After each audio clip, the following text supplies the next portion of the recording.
সকাল বেলায় পেছনে প্যাসেঞ্জার নিয়ে নিজের যাত্রা শুরু করেছি।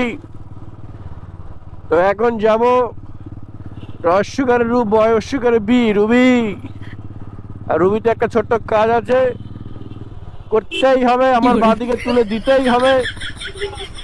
হট করে ব্রেক কষবে, সব মুখস্থ হয়ে গেছে আমার। বাহ, এত পড়া পড়েছি লাইব্রেরিতে, সব মুখস্থ। তো নো প্রবলেম, আজকে বেরিয়ে গেছি আমি সকাল সকাল, মানে এখন ঘড়িতে বাজছে 10টা। সূর্যি মামা আজকে ওঠেনি, কারণ আমাকে দেখে ভয় পেয়ে গেছে, আরো সকাল সকাল উঠেছি বলে। ওই রেড কাকু গাড়ি কোলে তুলে দাও। আমার পেছনে উঠেছে বিশ্ববিখ্যাত অনারেবল পার্সন। তোমরা সবাই ওকে অনারেবল বলে ডাকবে, কেন ওকে লোকেশন পাঠাতে হবে। আমি বলেছি ফোন করে বল লোকেশন চাইতে, ও ফোন করে বলছে লোকেশন দিতে হবে। লোকেশনটা দিয়ে দিল। আবার বলছে কি নাকের ঘি নাক শুকালে খাবি কি।